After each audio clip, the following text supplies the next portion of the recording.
ప్రియ భాగవతోత్తములారా, భగవద్బంధువులారా, రామానుజ కింకరులారా, అథ తస్య భయం భవతి అనే వాక్యానికి అర్థం వివరించినారు. ఏమిటి అంటే, ధరమంతరం కురుతే, ఏమాత్రమైన భేదాన్ని కనుక చూపించినట్లయితే బ్రహ్మలో భేదం కానీ, బ్రహ్మ కంటే వేరైన ప్రపంచం ఉన్నదని కానీ భేదం చేసిన వాడికి ఆ భేద దృష్టి, నానాత్వ దృష్టి ఉన్నటువంటి వాడికి భయం కలుగుతుంది అని ఉపనిషత్తు చెప్తున్నది కదా అని అంటే, ఆ వాక్యానికి అర్థం అది కాదయ్యా. దాని అర్థాన్ని నీవు సరిగా ఊహించలేకపోయినవు, తెలుసుకోలేకపోయినవు అని చెబుతూ, ఇలాగా పరమాత్మ యందు ఎవరైతే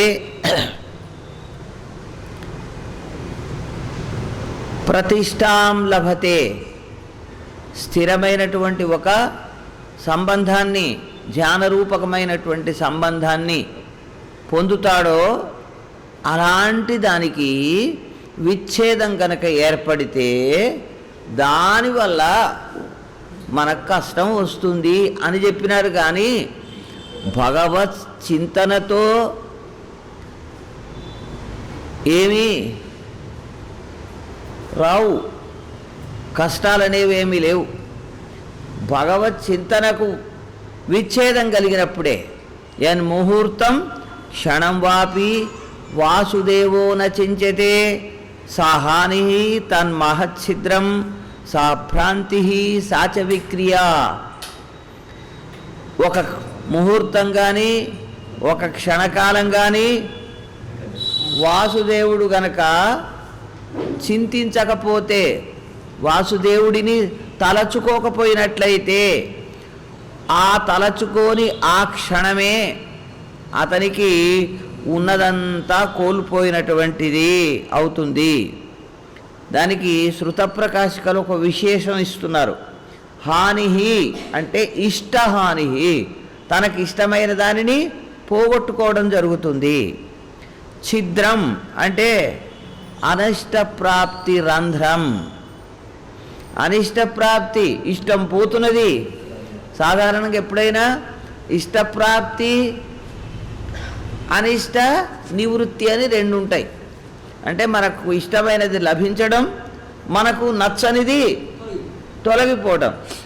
కానీ భగవచ్చింతనకు గనక ఏమాత్రం ఎడబాటు వచ్చితే అది ఏమవుతున్నది, ఇష్టం ఉన్నది ఉన్న మనకు లభించిన ఇష్టం చేతిలోంచి జారిపోతుంది. అలాగే అనిష్టం అనేది కొత్తగా వచ్చి నెత్తిలో పడుతుంది. ఏమిటి అనిష్టం? భగవంతుడితో ధ్యానం కలిగి ఉండి భగవద్ గుణానుభవం చేస్తూ ఉండటం అనే దానికి విచ్ఛేదం కలిగి భగవత్ సంబంధం పోయి బయట ఏవో సంబంధం వస్తే అది కావాలని అనుకోవటం లేదు కదా. ఆ అనిష్టం తొలగిపోవాలి, ఈ ఇష్టం కావాలి, భగవత్ సంబంధం కావాలని కోరుతున్నప్పుడు ఇప్పుడు ఏమైంది, ఈ చిత్రం అనిష్ట ప్రాప్తిని కలిగిస్తుంది. సా భ్రాంతి అంటే తత్కృత చిత్తస్ఖలనం. ఎప్పుడైతే అనిష్టం వచ్చిందో, అనిష్టం కలిగినప్పుడు మనస్సు ఒక దగ్గర నిలవదు. ఒక దగ్గర అంటే అది చంచలమైపోతుంది. రెండవది పరమాత్మ యందే అప్పటిదాకా నిలిచి ఉన్నది, మళ్ళీ ఆ స్వామితో సంబంధం దొరికించుకోవడం కష్టమైపోతుంది. అలా ఆ విధంగా స్ఖలనం ఏర్పడుతుంది. విక్రియా అంటే అంగానాం అవశాత్ అయథాయథ వ్యాపార. ఈ అంగములు, శరీరంలోని అంగములన్నీ కూడా తాము చేయవలసిన పనిని చేయక ఇష్టం వచ్చినట్టుగా అవి పోతాయి. అంటే ఒక రకంగా మనకు స్పృహ కోల్పోయినప్పుడు ఎట్లాగైతే, లేదా మూర్ఛ వచ్చినప్పుడు ఎట్లయితే మన ఇష్టం లేకుండానే ఆ అవయవాలు వాటి ఇష్టం వచ్చినట్టుగా నడిచి మూర్ఛపోయినవాడు ప్రధానంగా మనకు బాగా కనిపించేది ఏంటంటే నాలుక కొరుక్కుంటాడు. అందుకోసం దగ్గర ఉన్న వాళ్ళు ఎవరన్నా ఉంటే డాక్టర్ గారు లాంటి వారు సలహా ఏంటంటే నోట్లో ఏదైనా పెట్టండి కొరుక్కోకుండా అని. లేకపోతే నాలుక తెగిపోయినా ఆశ్చర్యం లేదన్నమాట. కాబట్టి ఈ అవయవములు తమ పటుత్వాన్ని కోల్పోయి తమ చేయవలసిన పనిని చేయక వేరు వేరు విధాలుగా ప్రవర్తిస్తాయి. కాబట్టి ఆ విధంగా ఈ హాని, ఛిద్రము, భ్రాంతి, విక్రియ ఇన్ని పరిణామాలు జరగవచ్చు. ఏదో ఒకటి చట్టాలలో మనకేం చెప్తారు, 500 జరిమానా కానీ లేకపోతే నెల రోజులు శిక్ష కానీ అంటాడు, లేదా రెండూ పడవచ్చు. ఇప్పుడు ఇక్కడేంటిది, ఇవన్నీ కూడా మనకు భగవన్ నామస్మరణ లేకుండా పోతే, భగవంతుని యొక్క శ్రీపాదములయందు మనస్సు నిలవకుండా పోతే ఇవన్నీ జరిగే అవకాశాలు ఉన్నాయి. ఇంకొక శ్లోకం వీరు కొత్తగా చూపిస్తున్నారు కిందిలో, ఇంకో దాంట్లో నుంచి. ఏకస్మిన్నప్పి అతిక్రాంతే ముహూర్తే ధ్యానవర్జితే. స్పష్టం అన్నమాట. దానికంటే ఇది ఇంకా వివరం ఇస్తున్నది. ధ్యానవర్జితే ముహూర్తే, ధ్యానం లేకుండా ఉండేటువంటి ఒక ముహూర్తం అయినప్పటికీ కూడా అప్పుడు వాడేమనుకోవాలట, దస్యుభి ముషితేనేవా, దొంగలు వచ్చి ఉన్నదంతా దోచుకపోయినట్లుగా. అలాగే యుక్తమాక్రందితుం భృశం, బాగా కష్టపడి కూడబెట్టుకున్నాడు. ఈ కూడబెట్టుకున్న నిధిని రాత్రిపూట దొంగలు వచ్చి మీదపడి హాని కలిగించి ఉన్నది తీసుకొని పోయారు. పోతే వాడు ఎంత లబ్బున మొత్తుకుంటాడు, ఊరంతా ఇచ్చుకపోయేటట్టు అరుస్తాడు. భగవన్నామస్మరణకు కూడా ఆ విధమైన టెంపు వచ్చినట్లయితే ఏం చేయాలట, ఇదిగో ఈ దొంగలు ఎత్తుకపోతే వాడెట్లా లబ్బున మొత్తుకొని ఓ అని అరుస్తాడో అట్లా ముషితేనేవా ఆక్రందితుం యుక్తం, ఏడవడం మొత్తుకోవడం తగినటువంటిది. అంటే ఏదో పోయింది కదా పోని అని వదులుకోవడం కాదు. వాడు అంతా నిల్వ చేసుకున్నదంతా పోతే ఎంత లబలబలాడతాడో, ఇక భగవన్ నామస్మరణకు ఎడబాటు కలిగితే కూడా చేయవలసిన భక్తుడైన వాడు చేయవలసింది ఇది అని చెప్తాడు. ఇంకొక శ్లోకం చూపిస్తున్నారు. వరం హుతవహజ్వాల పంజరాంతర్వ్యవస్థితి న శౌరి చింతా విముఖ జన సంవాస వైశసం.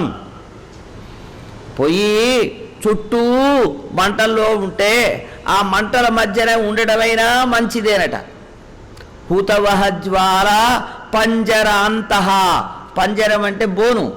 ఆ బోను ఎట్లాగైతే బయటికి పోవడానికి వీలు కాకుండా మధ్యలో ఒక పక్షిని నిలిపేస్తుందో అట్లాగే ఈ బోను, ఇది ఇనుప బోను అయితే పక్షిని కట్టేసింది.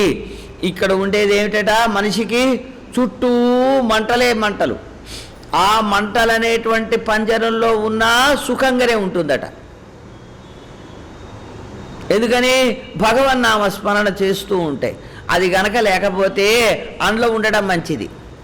వరం మేలైనది దేనికంటే, ఏది అంటే హుతవహజ్వాల పంజర అంతర్వ్యవస్థితి. శృతప్రకాశికలో హుతవహజ్వాల మంటల, అగ్ని మంటల యొక్క మధ్యలో ఉండడం అనేది చాలా మంచిది. నా శౌరి చింతా విముఖ, శౌరి అంటే నారాయణుడు. ఆ నారాయణుడి యొక్క చింత ధ్యానం చేయటం అనేది ఏది ఉందో దానికి విముఖులైనటువంటి 1000 మంది జనం ఉన్నారనుకోండి, అక్కడ ఉండడం మంచిది కాదు. అంతకంటే పోయి ఆ నిప్పుల మంటలో, కుంపటిలో, ఆ కొలిమిలో ఉండడం చాలా శ్రేష్టమైనది అని శృత ప్రకాశికలో ఆ అర్థాన్ని ఒకదానికంటే ఒకటి వివరించేటువంటి అంశాలను ఎత్తి చూపించినారు. కాబట్టి ఆ విధంగా ధరమంతరం కురుతే అంటే బ్రహ్మలో భేదం కలిగిస్తున్నాడు, నానాత్వం చూపిస్తున్నాడు అని అర్థం కాదయ్యా, ఇది వివరము అని స్పష్టంగా చెప్పినారు.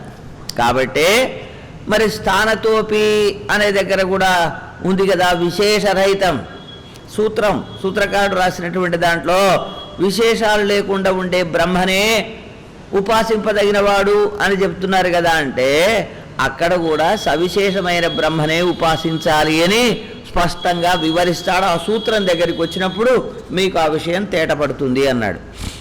ఆ తర్వాత మాయామాత్రమని మరో సూత్రం ఉంది ఆ పక్కనే. మాయామాత్రంతో కాత్స్నేన అనభివ్యక్త స్వరూపత్వాత్ అని.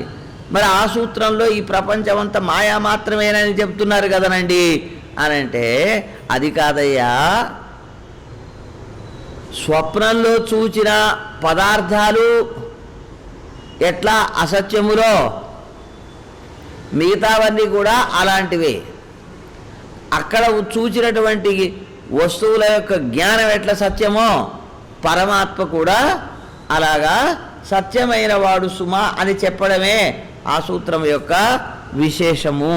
కాబట్టి ఈ బయటి ప్రపంచం అంతా కూడా ఆయన నుంచి పుట్టింది కాబట్టి, ఆయన చేత బ్రతికింపబడుతున్నది కాబట్టి, ఆయనలో మళ్ళీ చేరిపోతున్నది కాబట్టి ఈ సమస్త ప్రపంచం సత్యమే, పారమార్థికమే, కానీ మాయా మాత్రము అని అనుకోవడానికి వీల్లేదు అని స్పష్టంగా చెప్పి, స్మృతి పురాణయోరపి నిర్విశేష జ్ఞానమాత్రమేవ పరమార్థః అన్యత్ అపరమార్థికం ఇది ప్రతీయతే ఇది యదభిహితం. వేదమే కాదండి, స్మృతి చెప్పింది అదే, పురాణాలు కూడా ఏం చెప్పింది, నిర్విశేష చిన్మాత్రం బ్రహ్మ అని చెప్పింది, ప్రపంచమంతా అసత్యం అని చెప్పింది అని అంటున్నావే, అగో ఆ మాట కూడా తప్పేసుమా. ఎందుకు అంటే ఒక్కొక్కటి మొదలు పెట్టుకుంటూ వస్తున్నాడు. యో మాం అజం అనాదించ వేత్తి లోకమహేశ్వరం, భగవద్గీతలోని మొదటిది.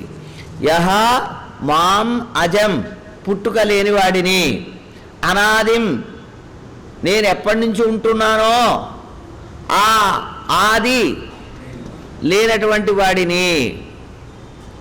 ఒక్కొక్క అంశం వేరు, 3 అంశాలు చెప్తున్నాడు. అజం, నీలాగా పుట్టుక లేనివాడిని. అనాది, నీలాగా తొలుత అనేది ఆది అనేది ఉన్నవాడిని కాను.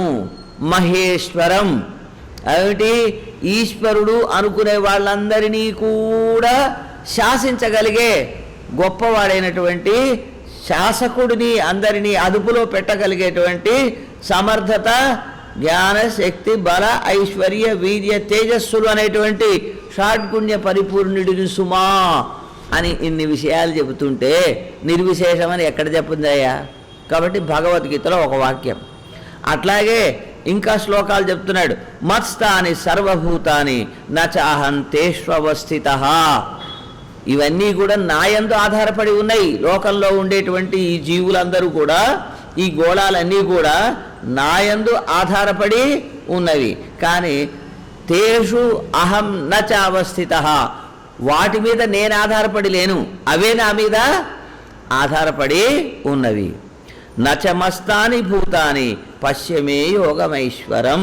నా యొక్క ఈ ఐశ్వర్యం, గొప్పదైన ఈ శక్తి పశ్య, చూచుకో, విరాట్ స్వరూపాన్ని దర్శింపచేస్తూ ఆ విరాట్ స్వరూపం యొక్క వైభవాన్ని అక్కడ స్పష్టంగా అన్నీ నా మీద ఆధారపడ్డాయి, కానీ నేను మాత్రం వాటి మీద ఆధారపడిన వాడిని కానుసుమా అని తన గొప్పతనాన్ని చెప్పాడు.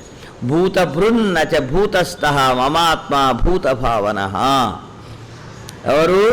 భూతభృత్ నచ భూతస్థః మమ ఆత్మ. నాకు ఆత్మగా ఉన్నటువంటి వాడు అంటే ఏమిటి? ఆయనకు ప్రీతిపాత్రుడైన ఈ జీవుడు కూడా ఎలాంటి వాడు? ఆయన భూతభృత్, ఈ భూతములను ధరింపజేసేవాడు, ధరించేవాడు. ఈ శరీరాన్ని మనం ధరిస్తున్నాం కదా, ఈ భూతములు పంచభూతాత్మకమైన శరీరమే కదా, దీన్ని ధరిస్తున్నటువంటి వాడు ఈ జీవుడు. కానీ దాని మీద ఆధారపడి ఇతడు లేడు. భూత భావన, అందరి చేత కూడా అన్ని భూతముల చేత ఆలోచింపచేసేటువంటి వాడు. అహం కృత్స్నస్య జగతః ప్రభవః ప్రళయస్తథా. అక్కడ ఆత్మను ఎందుకు చెప్తున్నాడు అంటే, ఆత్మరూపంలో ఉండే జీవుడు, జీవుడికి అంతరాత్మగా ఉండినవాడు నారాయణుడే. ఆయనే అంతరాత్మగా ఉండి వాటన్నిటినీ ఆ భూతములను నిలుపుతూ ఉన్నవాడు అని. ఇంకోటి అహం కృత్స్నస్య జగతః ప్రభవః, మొత్తం ప్రపంచం, దాంట్లో ఒక చీమ ఒక దోమ అనకుండా చిన్న వస్తువు మొదలుకొని చతుర్ముఖ బ్రహ్మ వరకు ఉండేటువంటి ఈ సమస్త ప్రపంచానికి ప్రభవ ప్రళయ. ప్రభవ పుట్టుక స్థానం నేనే, ప్రళయ మళ్ళీ కలిసేవాణ్ణి నేనే. ఎప్పుడైనా లోకంలో ఒక కార్యము, ఒక వస్తువు ఉన్నది అంటే, సృష్టింపబడిన వస్తువు ఉన్నదంటే, అది మళ్ళీ నశించినప్పుడు ఎక్కడ చేరుతుంది? తనకు కారణమైన దాంట్లో చేరుతుంది. అది సూత్రం. ఏ వస్తువైనా కానివ్వండి, కుండ పగిలిందంటే మళ్ళీ ఎందులో పోతున్నది? మట్టిలో కలిసిపోతున్నది. మనం కూడా ఏం చేస్తున్నాం? భూమిలో పాతి పెడితే కన్నాళ్ళకు కనపడకుండా పోతున్నది. కాల్ చేసినాం, ఎందులో కాలిపోయినాం? ఎందులో కలుస్తున్నాం? అగ్నిలో. అదొక భూతం. మళ్ళీ బూడిద శేషం మిగిలింది. ఈ శేషం ఎక్కడ పోతున్నది? నీళ్ళలో పోస్తున్నారు, లేకపోతే చెట్టు దగ్గర పోస్తున్నారు. అది గాలికి, దీనికి, దానికి, అక్కడో ఇక్కడో పోయి పంచభూతములలో కలిసిపోతున్నది. ఆ విధంగా కారణంలోనే కార్యం అంతా కలుస్తూ ఉంటుంది. ఆత్మ అక్కడికి వెళ్ళిపోయింది, ప్రకృతి ఈ పంచభూతాలలో కలుస్తున్నది. అందులో నుంచే పుట్టుకొచ్చింది, అందులోకే చేరిపోయింది కారణమైన ప్రకృతిలో. ఆత్మ అక్కడి నుంచి వచ్చింది, మళ్ళీ ఆయన దగ్గరికే చేరుకుంటున్నది. కాబట్టి అహం కృత్స్నస్య జగతః ప్రభవః ప్రళయః తదా మత్త పరతరం నాన్యత్ కించిదస్తి ధనంజయ. ఓ అర్జునుడా, నాకంటే వేరైనటువంటిది ఇంకొకటి లేదు. నేనే పరుడిని, పరుడిని నేనే. పరాత్ పరుడైనటువంటి వాడిని నేను.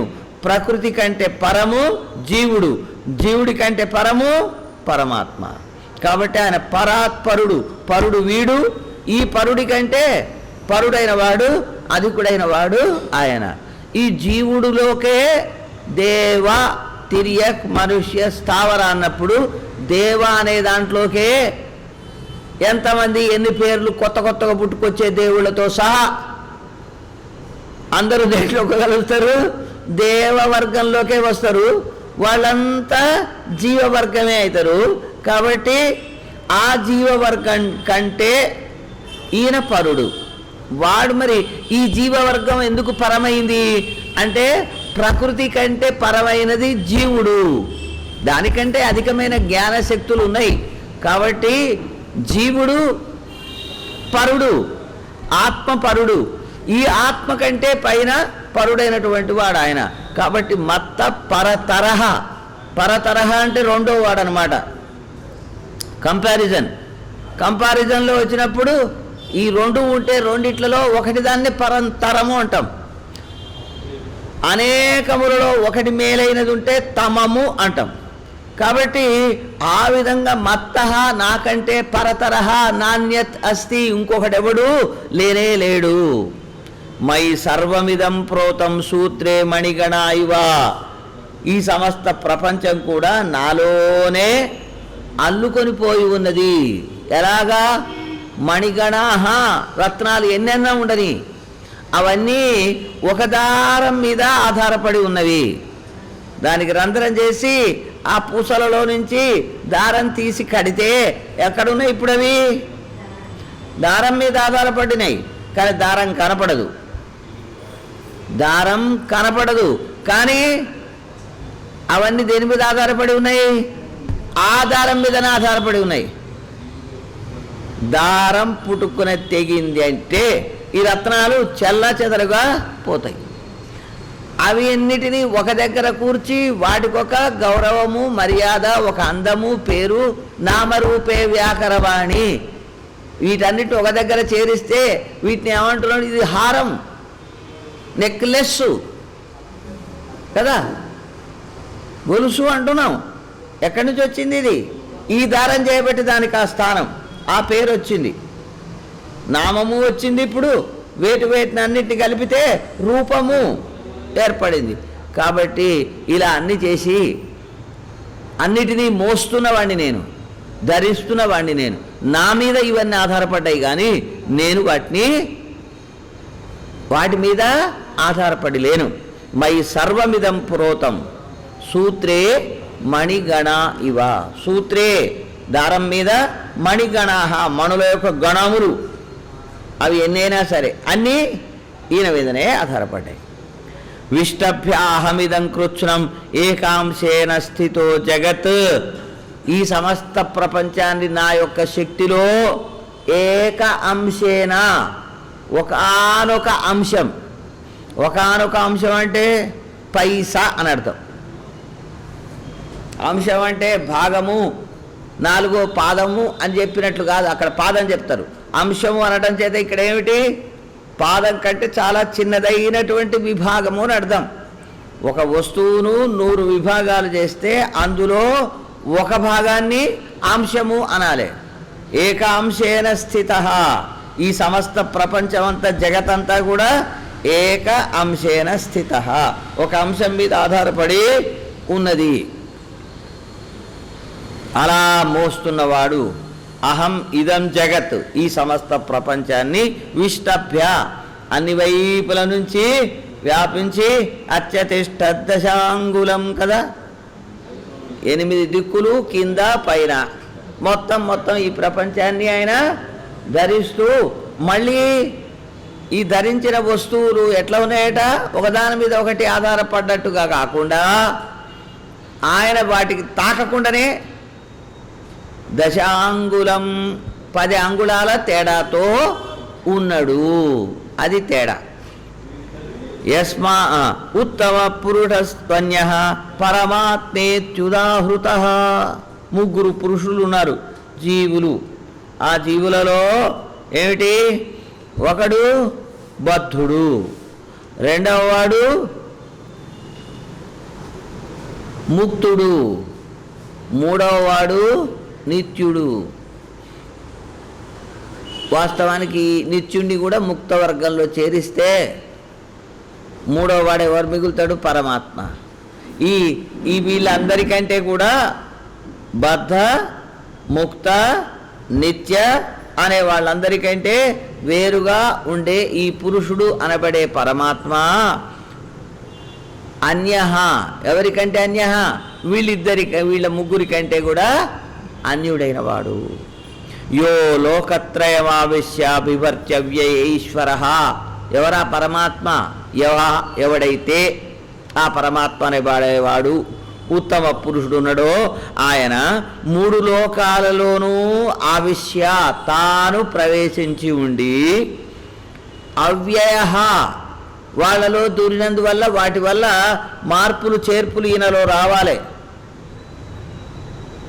ఒక వస్తువులో మరొక వస్తువు చేరినప్పుడు ఈ చేరిన వస్తువు వల్ల ఆ వస్తువులో మార్పు రావాలి, లేదా ఆ వస్తువు ప్రభావం వల్ల ఈ దూరిన వస్తువులోనైనా మార్పు రావాలి. ఈ రెండిట్లలో 2 జరగవచ్చును.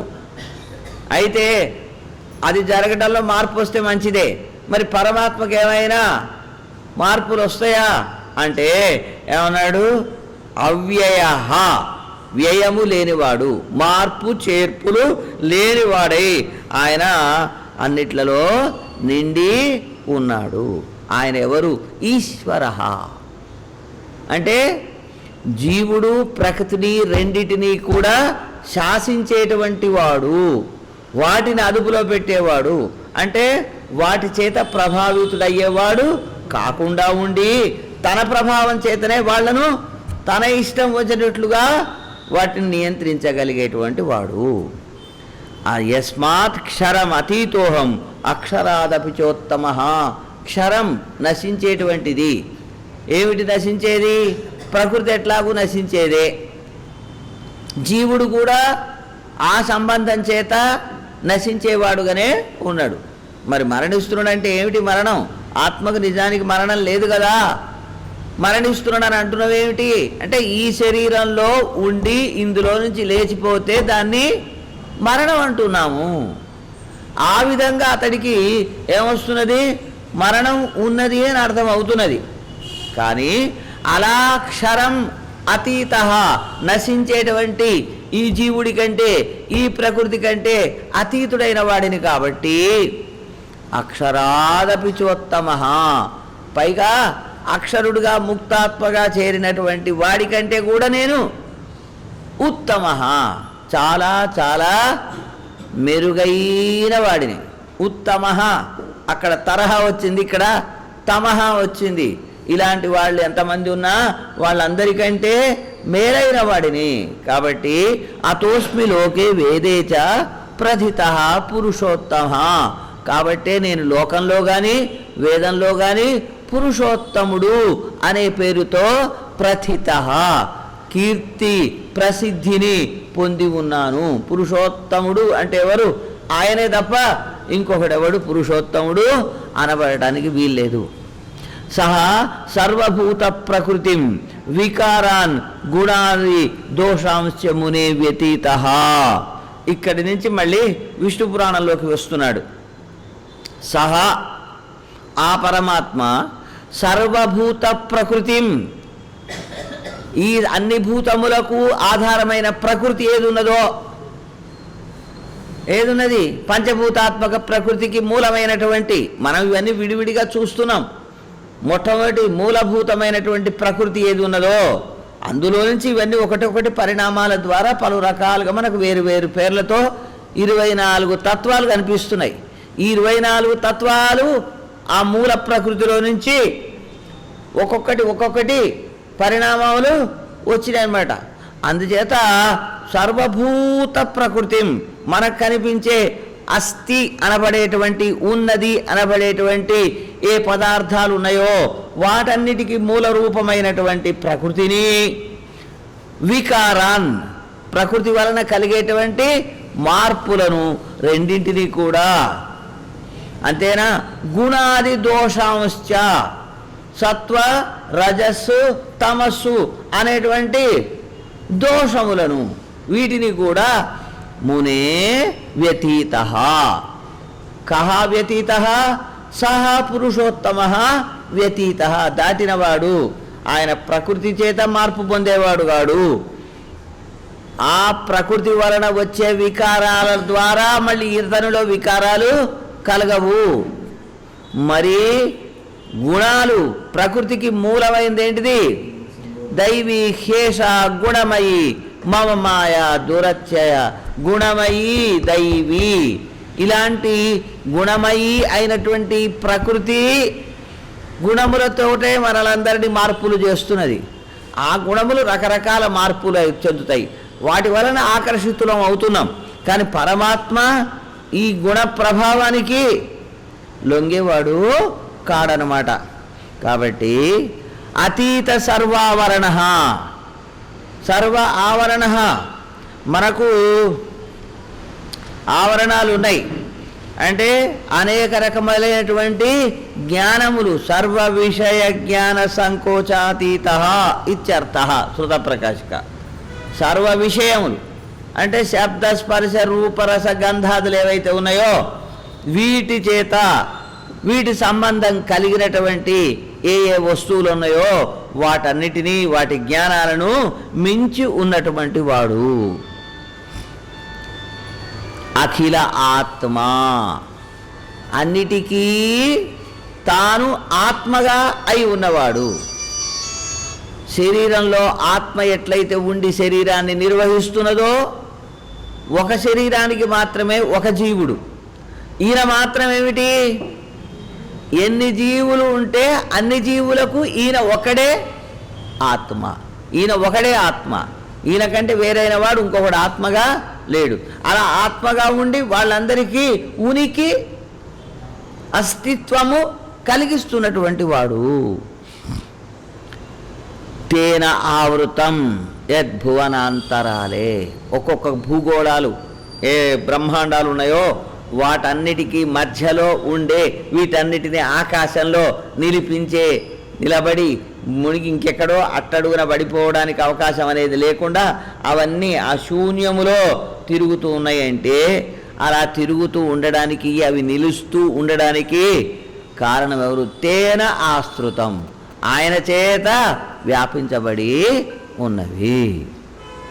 సమస్త కళ్యాణ గుణాత్మకోసౌ అసౌ, ఈ పరమాత్మ సమస్త కళ్యాణ గుణాత్మక, అన్నీ మంగళ గుణములు కలిగినటువంటి వాడే. స్వశక్తి లేశాధృత భూత సర్గ, తన యొక్క శక్తిలో ఉండే ఒక లేశం. లేశం అంటే ఇంతకుముందు అంశము చెప్పినాం.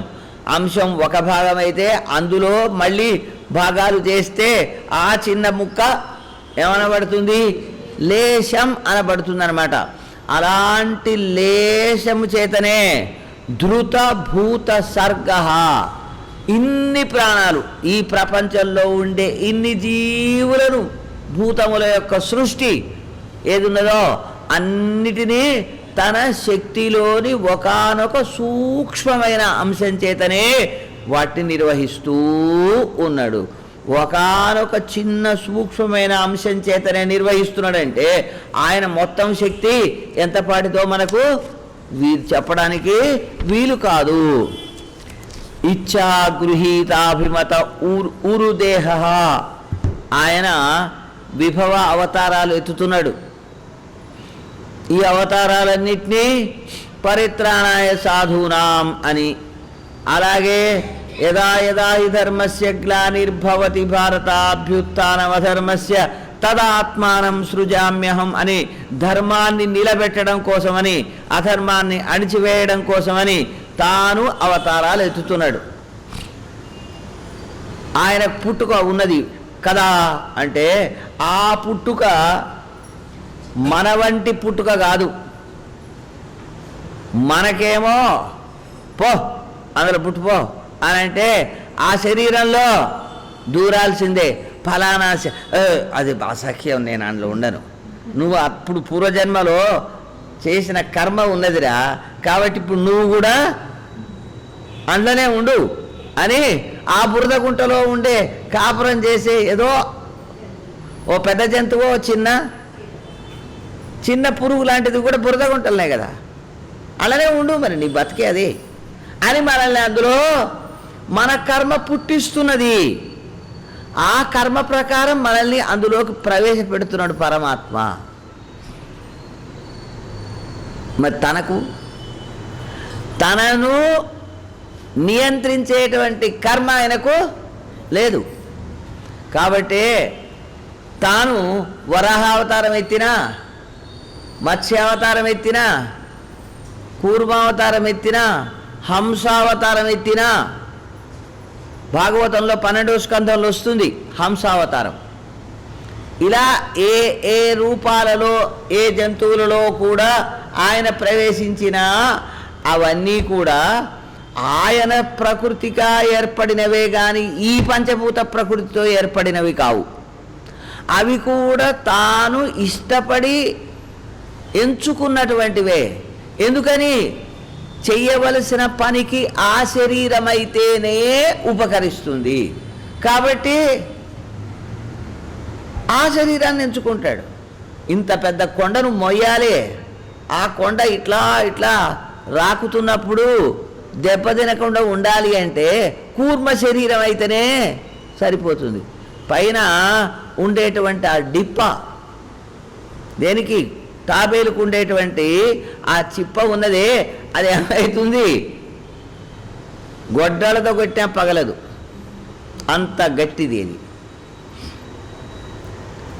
ఇంత పెద్ద బరువు మందర పర్వతం మీద ఉన్నది.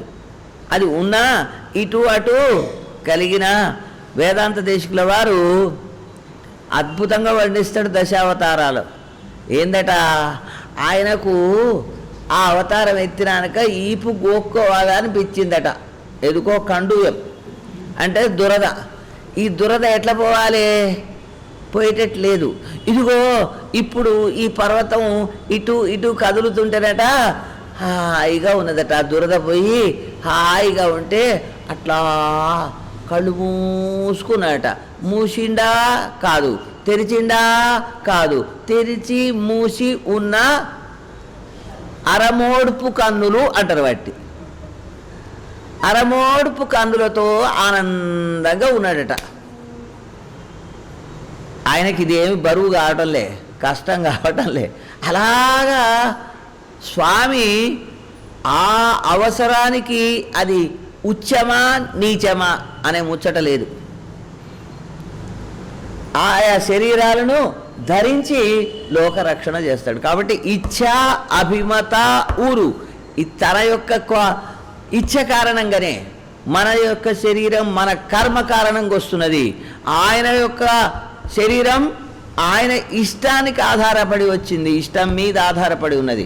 ఆయన తలుచుకోకపోతే లేదు. ఇచ్ఛ అభిమత, ఇచ్ఛ చేతనే అభిమతమైన తనకు నచ్చిన ఉరు దేహ గొప్పదైన శరీరము. అది చిన్నదే అయినా అది గొప్పది. ఎందువల్ల గొప్పది? గుణంలో గొప్పది, చేసిన కార్యం గొప్పది. కాబట్టి ఇచ్ఛాభిమత ఉరు దేహ సంసాదిత అశేష జగద్ధిత. అలాంటి శరీరాలు పొంది ఏం చేసిండ ఆయన? అశేష జగద్హిత, సమస్త ప్రపంచానికి హితవును ఆయన సంసాధిత సంపాదించినాడు.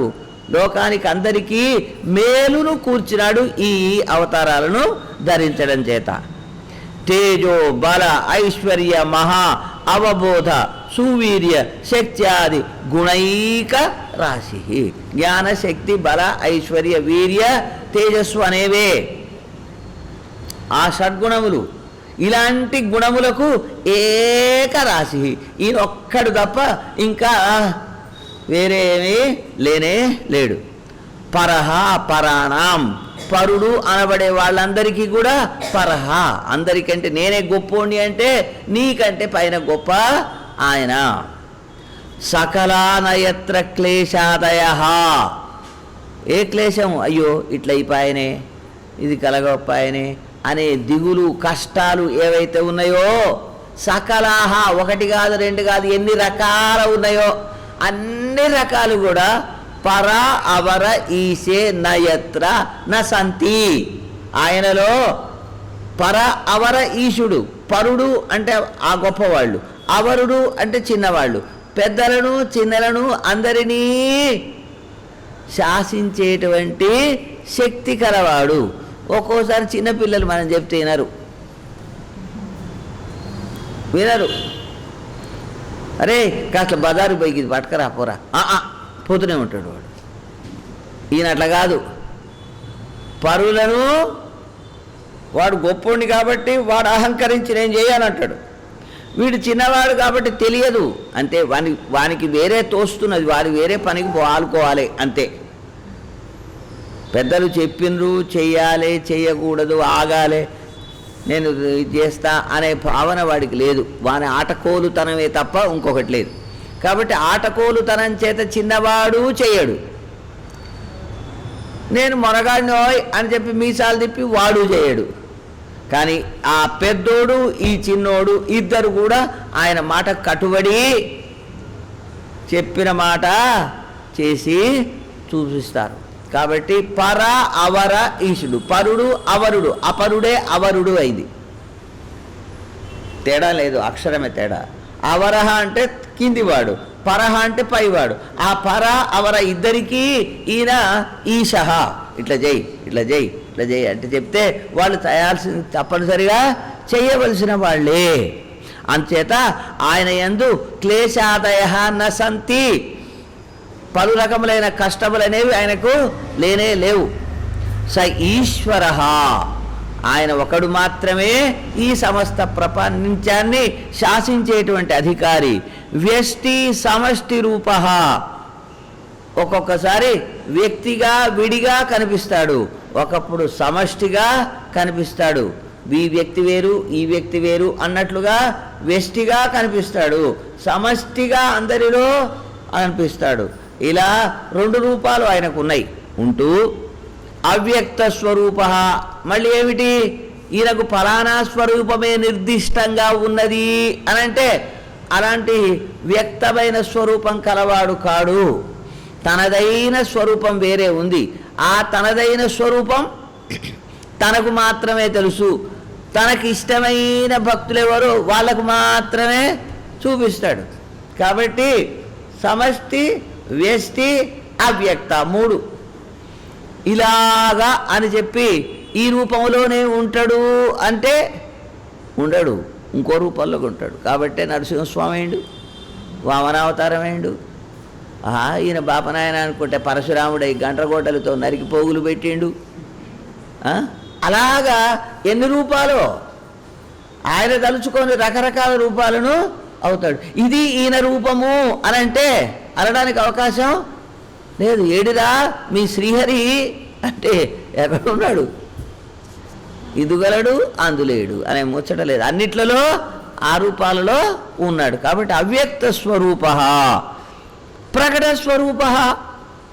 మళ్ళీ ఏమవుతాడు, ఎవరికి ప్రకట స్వరూప, భక్తులైన వాళ్లకు ఆ శంఖచక్ర గదాధారి అయ్యే ఆయన దివ్యమంగళ విగ్రహంతో స్వరూపంతో మనకు కనిపిస్తూ ఉంటాడు. కాబట్టి ఆయన ప్రకట స్వరూప.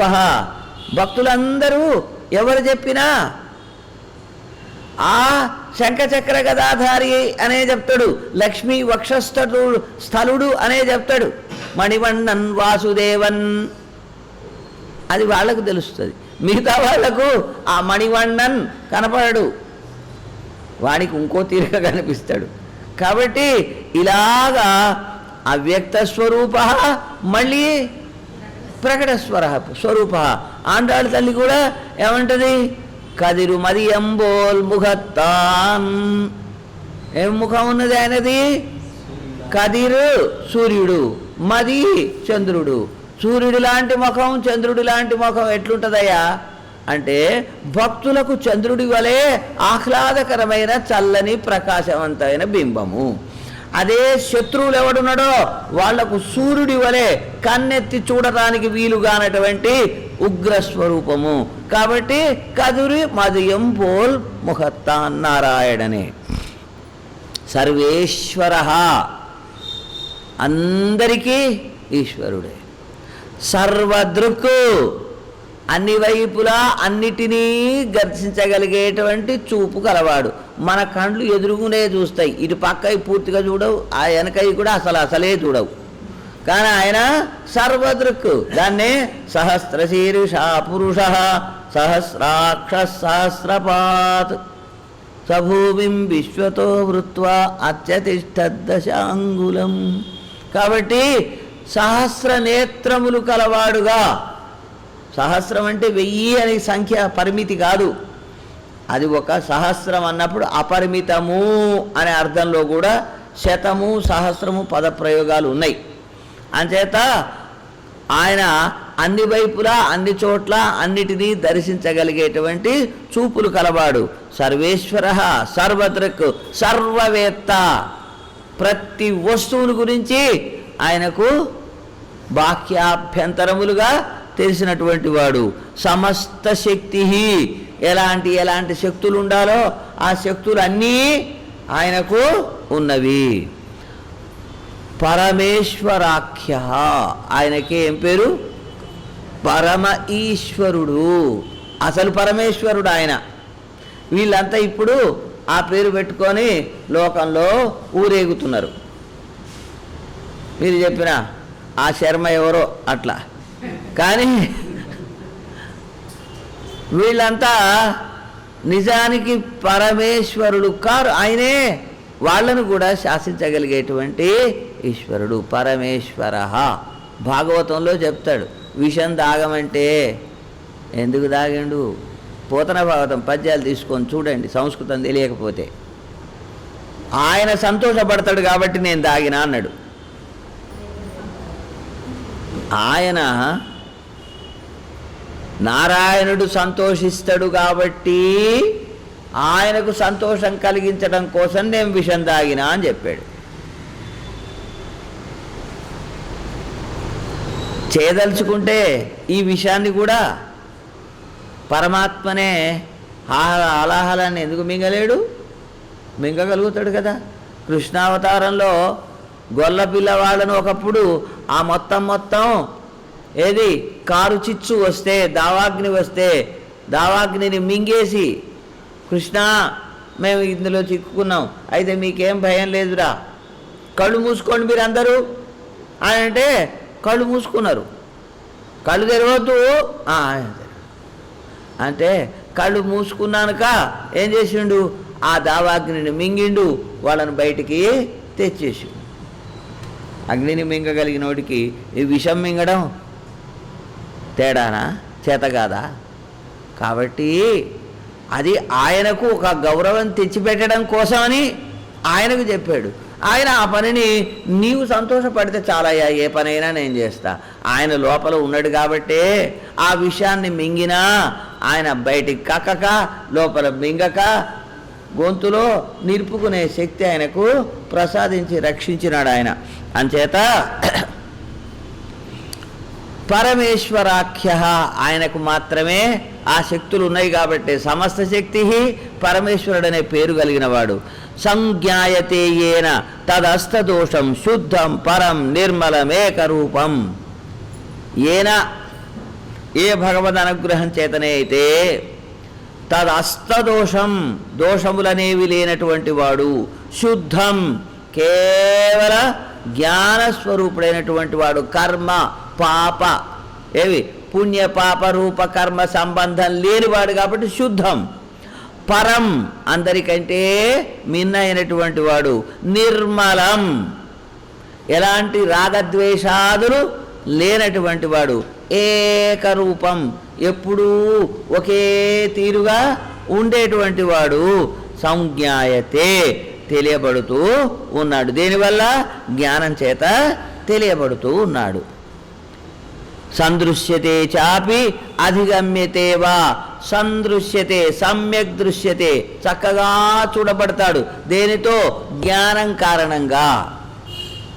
ఈ జ్ఞానం ఈ కళ్ళకు కనబడేవాడు మాంసచక్షుల చేత కనబడేవాడు కాడు, జ్ఞానం చేత మాత్రం సంజ్ఞాయతే చక్కగా ఆయన యొక్క స్వరూపం దివ్యమంగళ విగ్రహం కనిపిస్తుంది.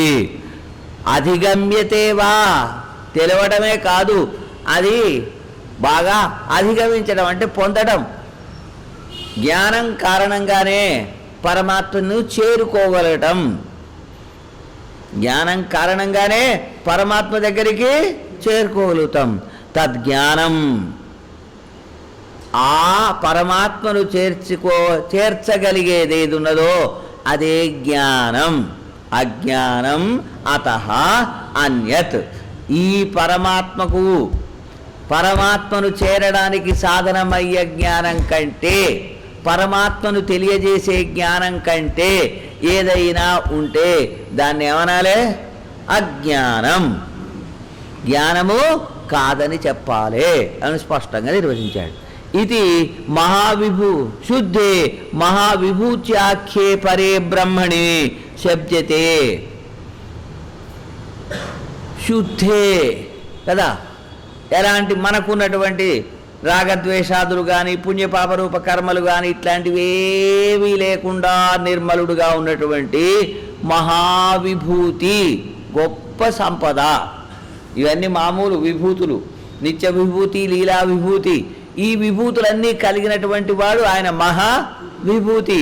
అలాంటి ఆయనకు ఎవరైనా పరే బ్రహ్మణి పరమాత్మ విషయంలో శబ్ద్యతే చెప్పబడుతూ ఉన్నది. ఏమని శబ్దము?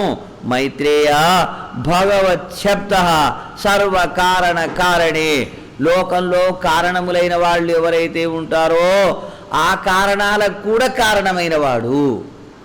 మనకు బ్రహ్మగారిని తాత అని పిలుస్తారు, పితామహుడు అని. ఎందుకు ఆయన పితామహుడు ఎందుకు కావాలి? పాపం ఆయన కంటే పైన తండ్రి ఉన్నాడు కదా, ఆయనేమో గడ్డాలు మీసాలు ఏమీ లేకుండా నవయువకుడుగా ఉంటాడా? నవ యువకుడుగా ఉంటాడు. బ్రహ్మగారికేమో ఒక్క ముఖం కాదు, ఉన్న 4 ముఖాలకు తెల్లటి గడ్డం కలిగి తాత తాత అని పిలువబడతాడా? ఏమిటయ్యా ఇదేం విశేషం అంటే, మనము లెక్కేసుకుందాం. మనకు పైన తండ్రులుగా ఉన్నవాళ్ళు ప్రజాపతులు. ఆ ఎవరు? దక్షుడు, కశ్యపుడు, అంగిరసుడు, క్రతువు, పులస్తుడు, భృగువు, అత్రి, వశిష్ఠుడు, వీళ్ళంతా ప్రజాపతులు. ఈ ప్రజాపతులకు తండ్రి ఎవరైండు? బ్రహ్మ. కాబట్టి ఏమైండు? తాత అవుతున్నాడు, మనందరికీ తాత అవుతున్నాడు. కాబట్టి ఆయనను పితామహ అని పిలుస్తున్నాం. అసలు ఆయనకు మాత్రం పితామహత్వం లేదు. అయితే అలాంటి ఈ పరబ్రహ్మ, బ్రహ్మ కంటే పైనటువంటి వాడు, బ్రహ్మశబ్దం చేత చెప్పబడే ప్రకృతి, జీవుడు, వేదము వగైరా వగైరా అని మొదటినాడు చెప్పుకున్నాం.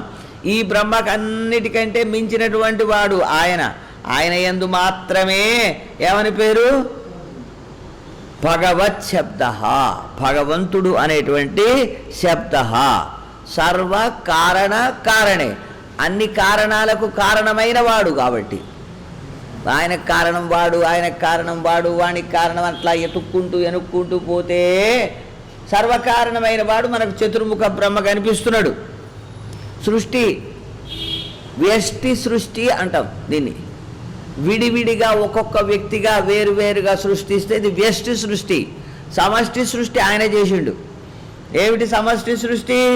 ఈ సమస్త భూతాలను, పంచభూతాలను పుట్టిస్తే ఆ భూతాలు ఏమైనా అన్నిటినీ కలిపేసినాడు. త్రివృత్కరణం, పంచీకరణం అనే పేరుతో వాటిని కలిపితే తదండం అభవత్ హైమం. అది ఏమైందట? అన్నీ కలిపితే ఒక బంగారంగా మెరిసేటువంటి కాంతి పుంజమైన ఒక గుడ్డులాగా తయారైందట. అందులో నుంచి పుట్టిండు కాబట్టి ఆయనకు హిరణ్య గర్భుడు అని పేరు. హిరణ్యం అంటే కాంతివంతమైనది అని అర్థం, బంగారం అనే అర్థం కాదు. అది కూడా అర్థమే, కానీ అక్కడ అర్థం మాత్రం కాంతి పుంజం ఏదైతే ఉన్నదో అందులో నుంచి ఈయన జన్మించినాడు కాబట్టి హిరణ్య గర్భుడు ఆయన. ఆ హిరణ్య గర్భుడు మనకు ఈ సమస్త ప్రపంచానికి వ్యష్టి సృష్టికి కారణం. సమష్టి సృష్టి ఆయన చేశాడు. ఆయన చేసి బ్రహ్మను పుట్టించి ఇక నువ్వు సృష్టి చేయవయ్యా అని ఆదేశిస్తే ఈ వ్యష్టి సృష్టి అంతా చేసిన వాడు నాన్ముఖం తిరువందాది ఉన్నది. నాన్ముఖనై నారాయణన్, బ్రహ్మను పుట్టించిన వాడెవడు? నారాయణుడు పుట్టించాడు. ఆ నాన్ముఖుడు, 4 ముఖాలు కలిగిన వాడు శంకరనై పడైతాన్, ఎవరిని? శంకరుణ్ణి పుట్టించాడు. అట్లా అట్లా అట్లా ఇవన్నీ వచ్చినాయి. సృష్టి చేయవయా అంటే శంకరుడు సృష్టించిండు. ఎట్లాంటి సృష్టి చేసిండు? ఇవే భూతాలు, దయ్యాలు వగైరా. వద్దు నాయన, నీకు సృష్టి వద్దులే. తనలాంటి దాన్నే సృష్టించిండు. ఎవడు తనను తాను ప్రేమిస్తాడు కదా, ఎవరైనా తనను తాను ప్రేమిస్తాడు. తాను ఎట్లున్నాడనే ముచ్చట తర్వాత ముచ్చట. కాబట్టి తనను తాను ప్రేమించిన వాడు తనలాంటి సృష్టినే చేస్తే ఈ లోకాలన్నీ బతకవు నాయన, నువ్వు ఈ భూతాలు దయ్యాలు సృష్టిస్తే వద్దు అని ఆపేసి నీకు ఇంకో పని చెప్తలే అని తండ్రి కొడుకు తనలాగా తన తండ్రి తనకు పుట్టించవయా అని సృష్టి ఆజ్ఞ ఇస్తే ఈ బ్రహ్మ కూడా ఏం చేస్తున్నాడు? తన కొడుకైన శంకరుడికి మంచి పని చేస్తాడేమో అని పాపం చెప్తే ఆయన లాంటి సృష్టి చేసుకున్నాడు. ఆయన లాంటి సృష్టి చేస్తే ఇది లోకానికి పనికొచ్చేది కాదు కాబట్టి ఆపేసాడు. ఆ తర్వాత ఇగో ఈ ప్రజాపతులందరినీ పుట్టించుకొచ్చాడు. చతుర్ముఖుడు సనక, సనందన, సనత్ కుమార, సనత్సు జాతులనే 4 పుట్టించిన ఆయన పుట్టియండిరా పిల్లలను అంటే మేము పుట్టియం. మాకొద్దు, మాకు శ్రీమన్నారాయణుడే దిక్కు, కాబట్టి మేము ఆయననే కొలుస్తాం, నువ్వు చెప్పిన మాట వినము, సృష్టి చేయమయ్యా అని వాళ్ళు పోతే ఎట్లా, మరి మా నాయనగారు చెప్పిన పని నేను చేయాలి కదా అని చెప్పి ఆ తర్వాత ఈ దక్షుడు మొదలైన వాళ్ళందరినీ పుట్టిస్తే ఇగో ఈ ప్రపంచం అంతా తయారైంది. కాబట్టి ఆయన కారణుడు, సర్వానికి కారణుడు ఆయన. ఈ సర్వకారణమైనటువంటి బ్రహ్మకు కూడా కారణమైన వాడు ఆయన, అది విశేషం. సర్వకారణ కారణే, అన్ని కారణాలకి కారణాలైన వాళ్ళందరికీ కూడా కారణమైనటువంటి వాడు నారాయణుడు. ఆయన యందు మాత్రమే భగవత్ శబ్ద, భగవన్ అనేటువంటి శబ్దము ఉన్నది. మొట్టమొదటి మనకు అక్కడ కూడా వచ్చింది భగవత్ శబ్దం, ఆయన యందే వస్తుంది. మిగతా వాళ్ళ విషయంలో భగవాన్ అంటున్నారు కదా, అంటే కేవలం గౌరవం కోసం మాత్రమే. ఎందుకు గౌరవము? ఆ భగవంతుడిలో ఉండేటువంటి ఒకానొక గుణంలో ఒకానొక చిన్న లవము, ఒక ఆవగింజంత గుణం ఉన్నది కాబట్టి వీళ్ళను కూడా గౌరవం కోసం ఏమంటున్నాం? భగవాన్ వశిష్ఠుడు, భగవాన్ విశ్వామిత్ర, భగవాన్ పరాశర, భగవాన్ వ్యాస అంటుంటే ఆయనలో ఉండే శక్తిలోని ఒకానొక గుణంలోని ఒక దాంట్లో ఒక 100 భాగాలు చేసి ఒక అంశం చేస్తే అందులో కూడా మళ్ళీ ఏదో కొద్దిపాటి వాళ్ళకు ఉన్నది, మనకు అసలు లేం, గుండుసున్నాలమే కాబట్టి వాళ్లకు మనం ఏం చేస్తున్నాం? భగవన్ అని అంటున్నాము. సంభర్తేతి, ఇక దానికి వివరం చెప్తున్నాడు. ఏంటిది? భగవాన్ అనే దానికి అర్థాలు ఒక్కొక్క అక్షరాన్ని పట్టుకొని చెప్తున్నారు. రామానుజ చతుశ్లోకి అని ఒకటి ఉన్నది, మన వాళ్ళకి ఎవ్వరికి తెలియదు, కేవలం సాంప్రదాయాలకు మాత్రమే తెలుసు. రా అంటే ఏంటిది, మా అంటే ఏంటిది, ను అంటే ఏంటిది, జ అంటే ఏంటిది, 4 అక్షరాలకు వాటి వివరిస్తూ ఒక 4 శ్లోకాలు రామానుజుల వారి యొక్క గొప్పతనాన్ని వివరిస్తూ, మన ఆచార్యులలో మన పరంపరలో పైన ఉన్నటువంటి వారు, మనవాళ్ళ మహాముల తర్వాత వచ్చిన వారు, శౌరిరా తిరుక్కన్నపురం శౌరిరాజ పెరుమాళ్ అనబడే ఆచార్యులు ఈ రామానుజ చతుశ్లోకిని వ్రాసినారు. అది త్వరలో అచ్చు కానున్నది, దాన్ని సేవించవచ్చు. కాబట్టి ఇక్కడ కూడా భగవత్ శబ్దానికి ఒక్కొక్క అక్షరానికి ఏ అర్థం ఉన్నదో అది నారాయణుడికి ఎట్ట సమన్వయం అవుతున్నదో వివరిస్తున్నాడు. మొట్టమొదట భ కదా, భగవాన్ ఉన్నాయి కాబట్టి మొదటి భ అనే దానికి అర్థాలు చెప్తున్నాడు. సంభర్తేతి తదా భర్త భకార అర్థద్వయాన్విత. దాంట్లో మనకు సంభర్త అంటే ఏమిటి? మనకు కావలసిన ఉపకరణాలన్నిటినీ అందించేవాడు. మరి ఇప్పుడు ఇవన్నీ ఏంటి? కాళ్ళు చేతులు వీటన్నిటినీ ఉపకరణాలు ఇచ్చి ఇక వీటితో తినిపోరా ఏమిటి? ఈ ప్రపంచం ఉన్నది, అవి ఆ చెట్టు మీద పండుని తెచ్చుకొని తిను. కాళ్ళు ఉన్నాయి కదా, పో. చేతులు ఉన్నాయి కదా, తెంపుకో. నోరు ఉంది కదా, తిను. కాబట్టి ఈ ఉపకరణాలు ఇందుకే కాదు, నన్ను తెలుసుకోవడానికి కూడా ఇగో నీకు కళ్ళు ఇచ్చిన, ఇగో బుద్ధి ఇచ్చిన, దర్శించుకో అని తనను చూడడానికి తనను తెలుసుకోవడానికి ఇంద్రియాలు ఇచ్చాడు. తాను బ్రతకడానికి కావలసిన ఆహారాన్ని సంపాదించుకోవడానికి కావలసిన జ్ఞానము ఇంద్రియాలను ఇచ్చినాడు. అంచేత ఉపకరణ సంవిధానం అంటారు శృత ప్రకాశికలో. సంభర్త అన్నప్పుడు సంభరణం, ఉపకరణ సంవిధానం తనను తెలుసుకోవడానికి కావలసిన ఉపకరణాలన్నిటినీ కూర్చి ఇవ్వడం. ప్రకృతి పురుష కాలాన్ కార్యోత్పత్తి యోగ్యాన్ కరోతి. ఇంకా ఏమన్నారట లోకంలో? దీనికి వివరిస్తున్నారు వారు. ప్రకృతి పురుష, ప్రకృతి ఉన్నది, ఆ ప్రకృతితో పాటు పురుషుడు. ఈ పురుషుడికి ప్రకృతికి సంబంధం కలిసే కాలం ఒకటి ఉన్నది, కాలతత్వం. 24 తత్వాల తర్వాత చెప్పిన వాటిలలో కాలతత్వం కూడా ఒకటి ఉంది. జీవ 24 + 25 వరకే చెప్తున్నారు. కాక కాలాన్ని చేర్చుకుంటే 26, ఆ పైన పరమాత్మ 27. అవునా? అంచేత ఈ ప్రకృతి, పురుష, కాలములు అనే మూడింటిని కూడా కార్య ఉత్పత్తి యోగ్యాన్ కరోతి. కార్యం అంటే ప్రపంచం. ఈ ప్రపంచాన్ని పుట్టించడానికి తగిన వాడినిగా చేస్తాడు ఈయనే. ఎట్లా చేయాలో ఏం చేయాలో తెలియదు. మొదట ఆయన తత్తేజో అసృజత అని తేజస్సును సృష్టించాడు. ఆ తర్వాత నీరు పుట్టించాడు, పృథివిని పుట్టించాడు.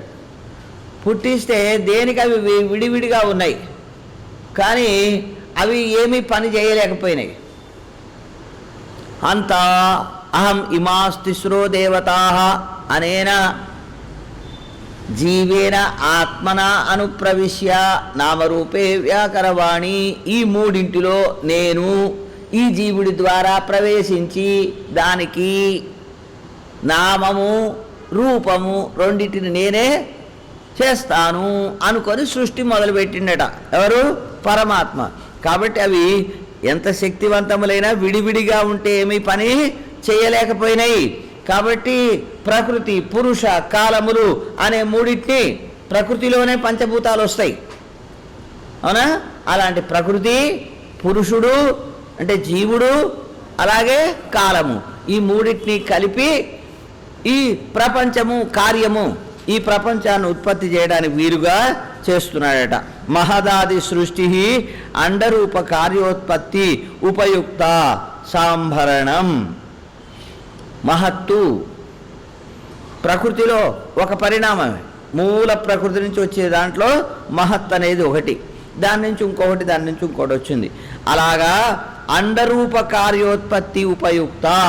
అండము, అండం ఏర్పడితేనే అండంలో నుంచే మిగతా సృష్టి వస్తుంది కదా.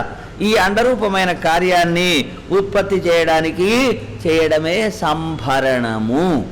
ఈ సంభర్త ఆయన. భర్త అంటే పుట్టిన వీటన్నిటికీ భరించేవాడు, అంటే యజమాని. భర్త అంటే యజమాని. లౌకికంగా కూడా ఇంట్లో భర్త అంటే యజమాని, భరించేవాడు ఆయన.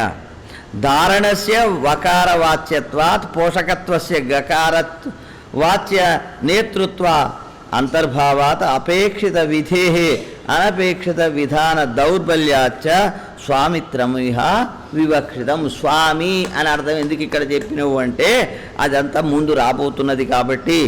ధారణం, ఈ సమస్త ప్రపంచాన్ని నిలపడం వగైరా వాటన్నిటికీ కారణం మళ్ళీ వేరే చెప్పబోతున్నాడు. వాసుదేవ, వకారం ఉంది, భ గ వా, వాలో వస్తుంది కాబట్టి ఇక్కడ భర్త అంటే స్వామి అని అర్థం చెప్పినాము అన్నాడు. అంచేత సంభర్త, భర్త రెండు అర్థాలు వచ్చినాయి. కావలసినటువంటి ఈ సృష్టి చేయడానికి కావలసినటువంటి ప్రకృతి, పురుష, కాలములను కలిపి వాటికి సృష్టి చేయడానికి తగిన శక్తిని ఇచ్చినటువంటి వాడు. మళ్ళీ వ్యక్తిగతంగా వస్తే ఒక్కొక్కడికి ఇంద్రియ జ్ఞానం ఇచ్చినటువంటి వాడు. అలాగే భర్త, ఈ పుట్టి ఏదైతే వస్తువులు పుడుతున్నాయో వాటన్నిటికీ నిజమైన యజమాని ఆయన. విత్తనం వేసినోడికి పంట కానీ ఇంకొకటిది కాదు. కాబట్టి పుట్టించిన వాడు ఆయన. కాబట్టి ఈ పుట్టింపబడిన ఈ వస్తువులన్నీ, ప్రపంచాలన్నీ ఎవరికి చెందుతాయి? ఆయనకు మాత్రమే చెందుతాయి. కాబట్టి భర్త, సంభర్త అనేవి రెండు బకారానికి అర్థములు. నేత, గమయిత, స్రష్ట, మూడు. నేత, గమయిత, స్రష్ట అనేవి మూడు ఆయనకు ఉండేటువంటి గకారం యొక్క అర్థములు. గములు, గతవు అనే ధాతువు నుంచే వచ్చినాయి. వాటికే నేత, ముందుండి నడిపించేటువంటి వాడు. అలాగే గమయిత, తనకు కావలసిన లక్ష్యాన్ని చేర్చేవాడు. అయ్యా నాకు ఇది కావాలి అంటే ఆ మనం కోరిన ఆ వస్తువును ఇచ్చి మనం పొందవలసిన గమ్యానికి చేర్చేవాడు కూడా గమయిత. అలాగే స్రష్ట, కావలసిన దాన్ని సృష్టించేటువంటి వాడు. 3 అర్థాలు గకారానికి ఉంటాయి కాబట్టి భగ అయింది. ఈ భగము కలవాడు కాబట్టి భగవాన్, ధనం కలవాడు కాబట్టి ధనవాన్, గుణం కలవాడు కాబట్టి గుణవాన్, విద్య కలవాడు కాబట్టి విద్యావాన్. అట్లనే భగము కలవాడు కాబట్టి ఈయన ఏమయ్యాడు? భగవాన్ అయ్యాడు. అక్కడ 2, ఇక్కడ 3. ఈ 5 శక్తులు ఆయనకు ఉన్నాయి కాబట్టి ఆయనకి ఏం పేరు వచ్చింది? భగవాన్. ఇంకా చెప్తున్నాడు భగ అనేదానికి ఇంకొక వివరణం. ఐశ్వర్యస్య సమగ్రస్య వీర్యస్య యశసః శ్రియః గైరవార జ్ఞాన వైరాగ్యయోశ్చైవ షణ్ణాం భగ ఇతీరణ. ఏమిటి? 6 గుణాలు. సమగ్రస్య ఐశ్వర్యస్య, ఇక్కడ విశేషణం సమగ్రస్య అని ఒకటి ఉంది. ఈ సమగ్రస్య అనేటువంటిది 6 గుణాలకు వస్తాయి. 6 గుణాలలో ఎక్కడన్నా ఒక్క పైసా పోనీ అందులో ఇంకా చిన్న బాబతు ఎవరికైనా భాగం ఉన్నదా అంటే లేదు. కాబట్టి సమగ్రం అంటే మొత్తంగా. అరే తమ్ముడున్నాడు రవానికి, నో వాడికి లేదు వీడికి లేదు అంతా నాదే అన్నట్టే సమస్తములైన గుణములు మొత్తంగా ఆయనకే చెందినవి. కాబట్టి సమగ్రమైన ఐశ్వర్యము, సమగ్రమైన వీర్యము, సమగ్రమైనటువంటి యశస్సు, సమగ్రమైనటువంటి శ్రీ, ఇప్పుడు 4 వచ్చినాయి. జ్ఞాన వైరాగ్యయోశ్చ, జ్ఞానము వైరాగ్యము మొత్తం 6. ఈ 6 కూడా ఎలాంటివి? ఎందులో ఎక్కడ ఏ పైసాంతనో ఇతరులకు భాగం అనేది లేదు. సమగ్ర జ్ఞానం ఆయనదే, సమగ్రమైన శక్తి, అందరినీ శాసించే శక్తి ఆయనదే, వీర్యము ఆయనదే. వీర్యం అంటే అన్నిట్లో దూసుకుపోయేటువంటి ఉత్సాహము. భగవద్ రామానుజులు భగవద్గీతలో చక్కగా ఈ వీటన్నిటికీ స్పష్టమైన నిర్వచనాలు ఇచ్చినాడు.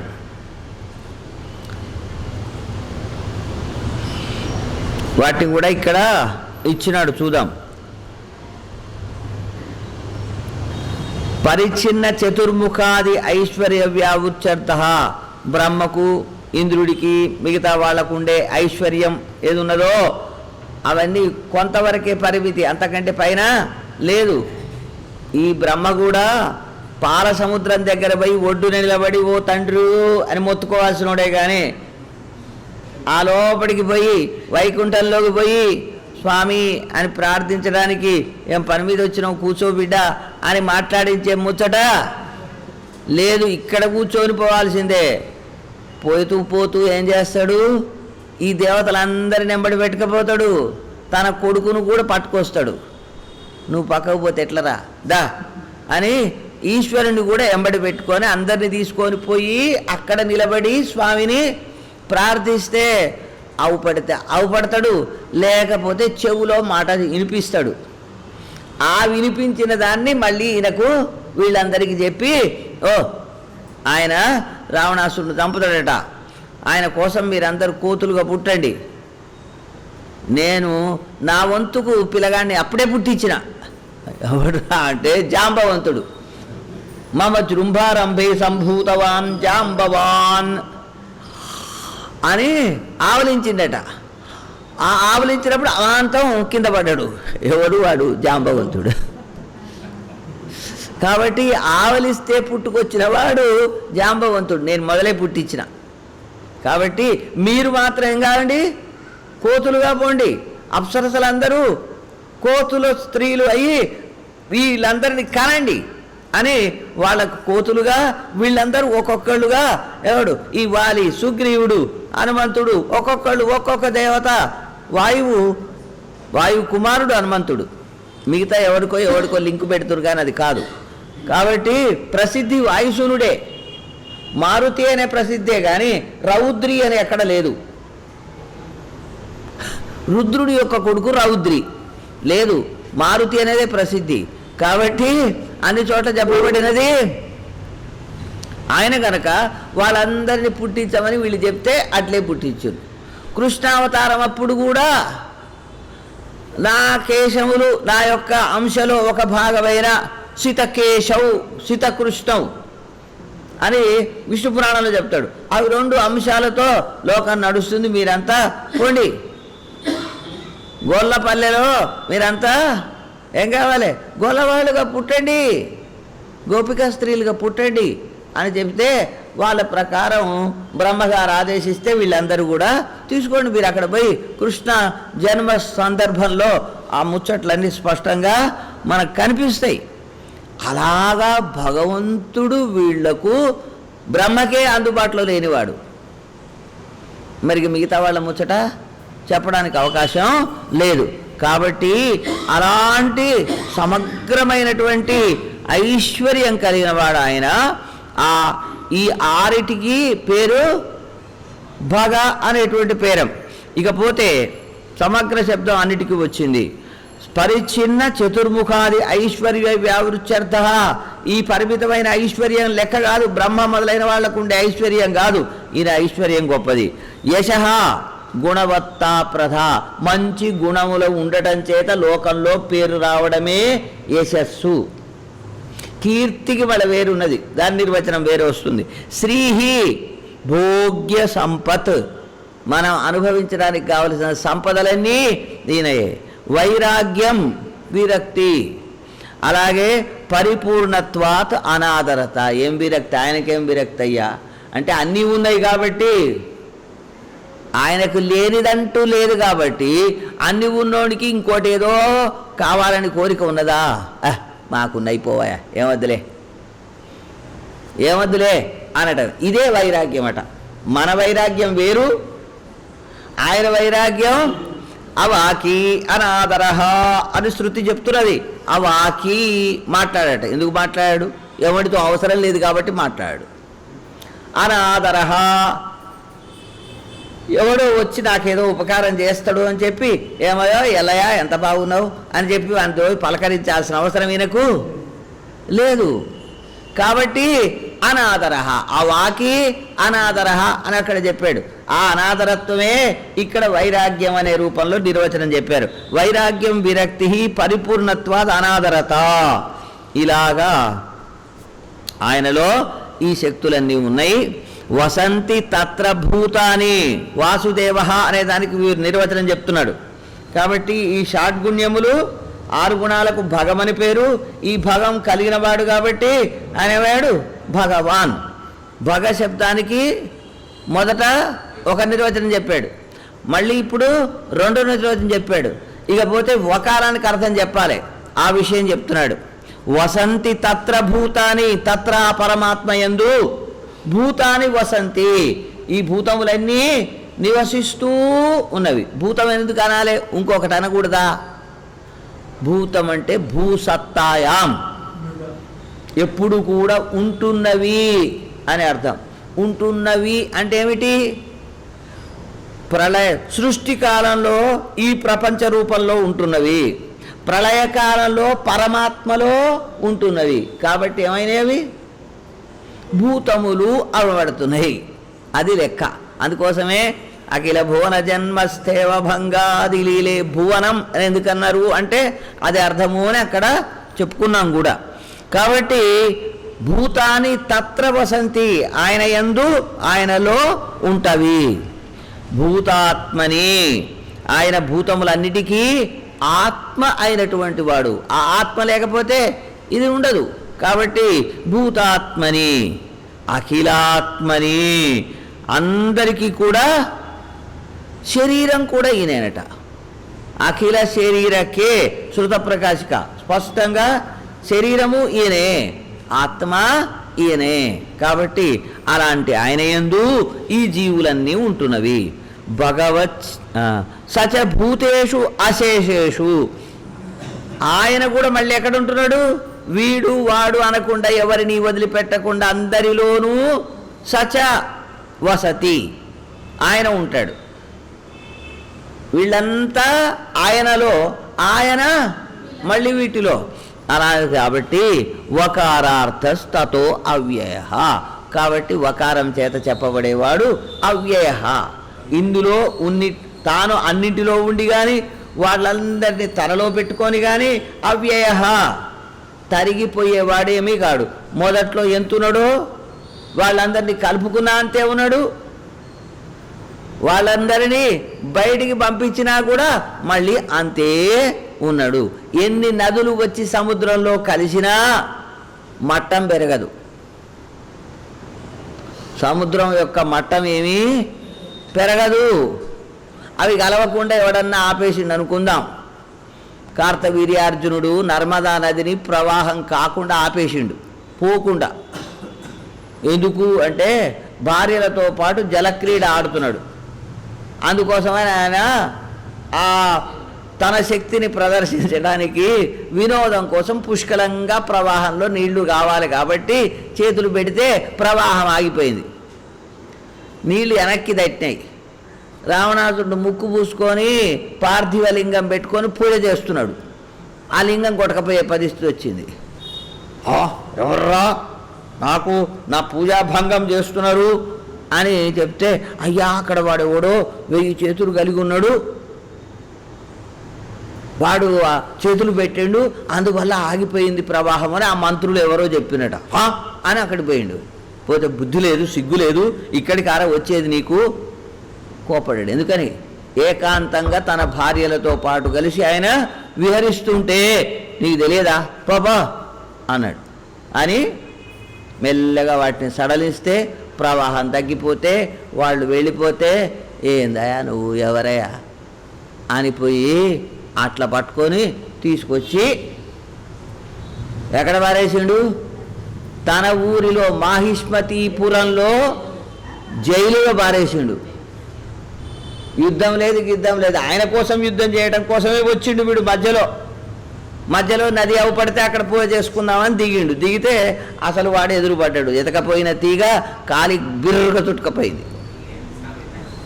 మళ్ళీ పోయి పులశ్చుడు వచ్చి, మా ఓడు బుద్ధి తక్కువైంది, చెంపలేసుకుంటున్నా, ఇంకోసారి చేయడు కానీ వదిలిపెట్టు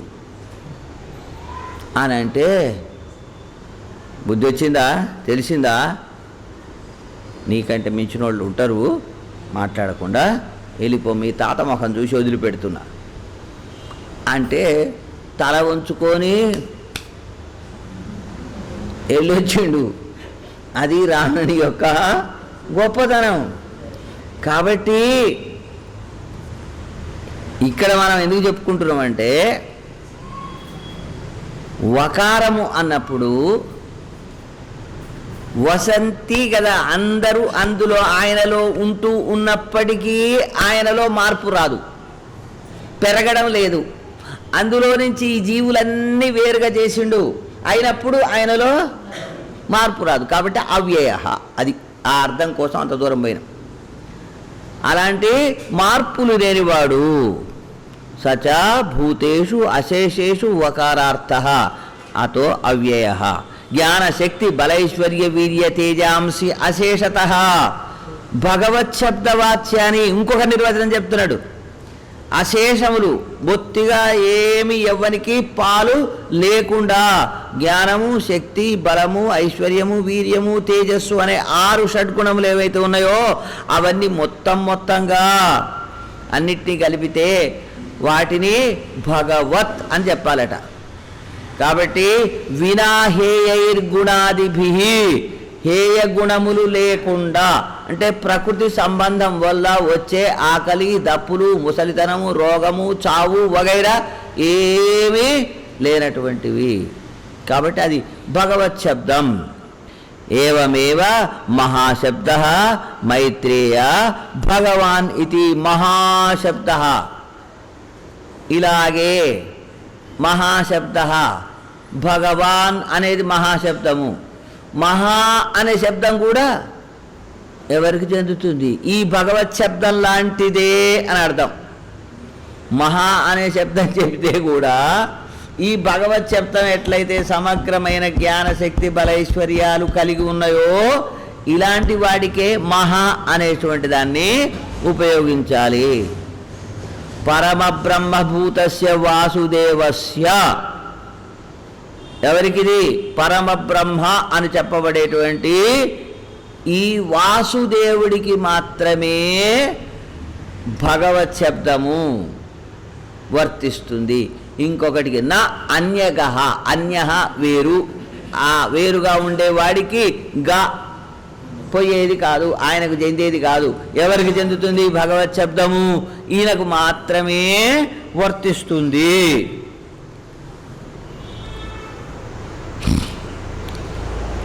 తత్ర పూజ్య పదార్థోక్తి పరిభాషా సమన్విత, పూజ్యమైన గౌరవించదగినటువంటి వస్తువు ఏదైతే ఉంటుందో అలాంటి వస్తువును వ్యవహరించటం కోసం పరిభాష, దాన్ని టెక్నికల్ వర్డ్స్ ఏదో అంటారు కదా, సాంకేతికమైనటువంటి పదాలు, కాబట్టి ఇది పరిభాష అంటాం. ఇలాంటి పరిభాష సమన్విత శబ్ద అయం న ఉపచారేణ అన్యత్ర హ్యుపచారత. ఈయన విషయంలో మాత్రం ఉపచారం కాదు, సమగ్రత్వం ఉన్నది కాబట్టి ఈయనకు. ఇతరులకు ఎవరికైనా చెబితే ఉపచారత, ఏమిటి? వారిలో ఈ గుణాలలో 6 గుణాలు కాదు, ఒక్క గుణంలో ఏదో ఒక చిన్న ఈగ కాలు లేదా దోమకాలంత ఉంటే ఆయన ఏమనాలి? భగవాన్ అనాలి. అంతవరకే ఆ మర్యాద. మిగతా విషయంలో భగవత్ శబ్దం కేవలం పరమాత్మకే వర్తిస్తుంది కానీ ఇంకొకరికి లేదు. సమస్త శక్తయశ్చేతాన్ రూప ఎత్ర ప్రతిష్ఠితా, ఒకటి కాదు, 2 కాదు, ఈ శక్తులన్నీ కూడా ఎవడి అయితే కుదురుకొని ఉన్నవో ప్రతిష్ఠితా, గట్టిగా నిలదొక్కుకొని ఉన్నాయి.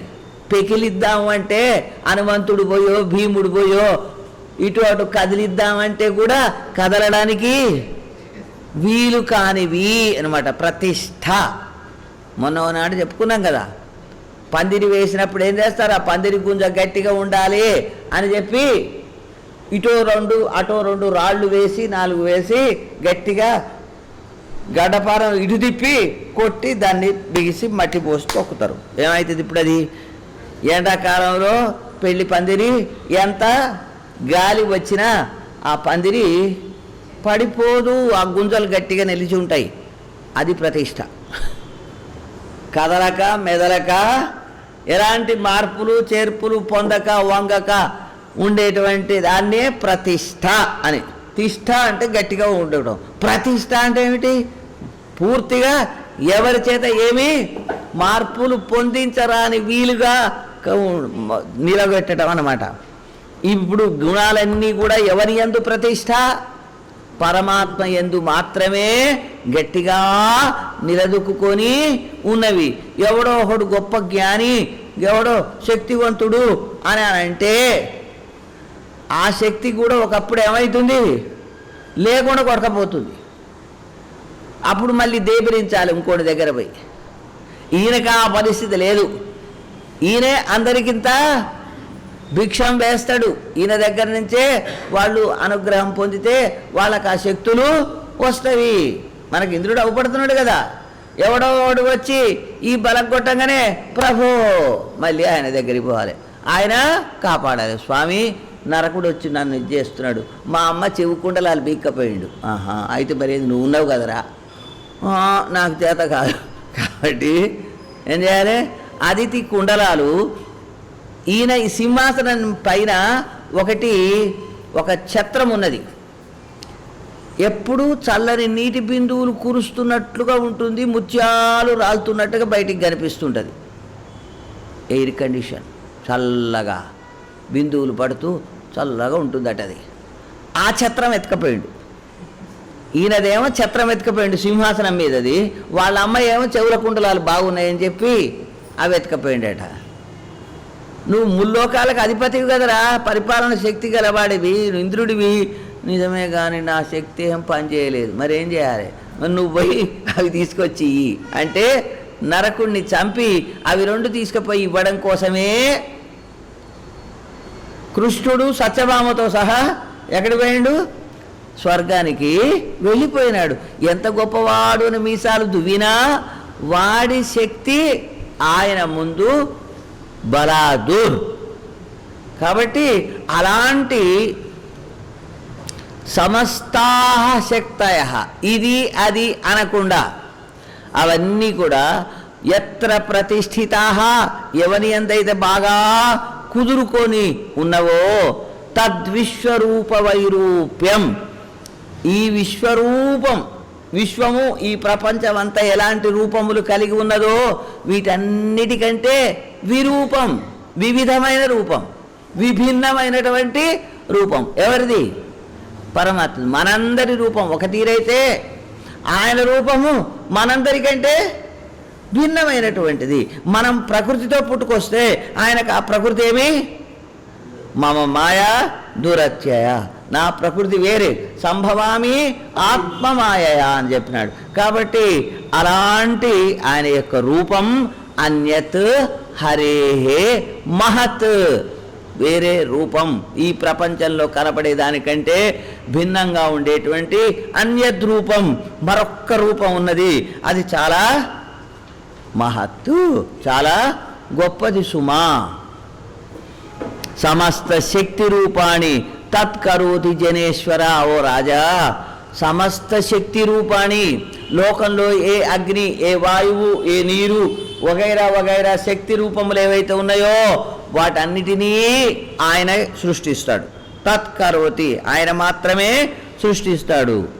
దేవ తిర్యంగ్ మనుష్యాఖ్య చేష్టావంతి, అంతేకాదు ఆ పంచభూతాలు వగైరా కాదు, దేవుడు, తిరియక్కులు, మనుష్యులు, అలాగే స్థావరములు అనే చేష్టావంతి కదలికలు కలిగినవి, చైతన్యం కలిగిన ఏవైతే ఉన్నాయో వాటన్నిటినీ కూడా స్వలీలయా కరోతి. ఎట్లా చేస్తాడు? ఒక ఆటలాగా చేస్తాడట. ఆటలో అలసట లేదు. ఫుట్బాల్ ఆడితే పెద్దగా అలసట వస్తుంది, అయినా వాడికి అంత ఆడినా అలసట వాడికి అనిపించదు. అంత కాదు, పిల్లవాడు ఆడుకుంటే అలసట లేదు, ఆనందమే. అట్లనే ఈయనకు కూడా ఆ పిల్లవాడు ఎత్తినట్టుగా, పిల్లవాడు చేసినట్లుగా ఈ సమస్తములను సృష్టించగలుగుతాడు.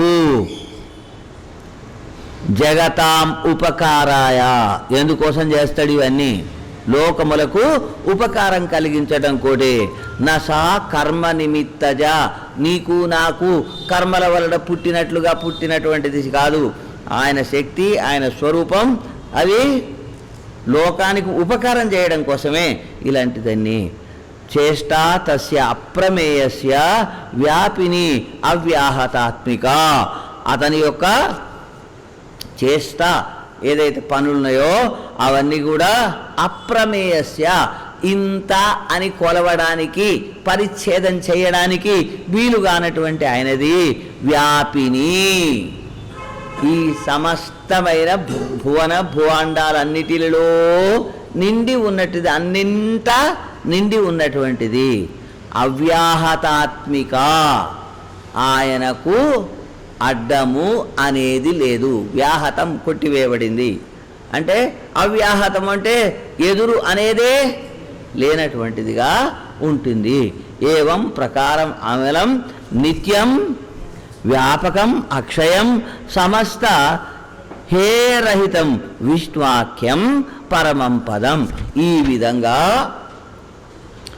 అమలం, ఎలాంటి పుణ్యపాపరూప మల ప్రతిభటం, మలములనేవి ఏ దోషాలు లేనటువంటివి. సోపాధిక హేయ విరోధినం ఇత్యర్థ.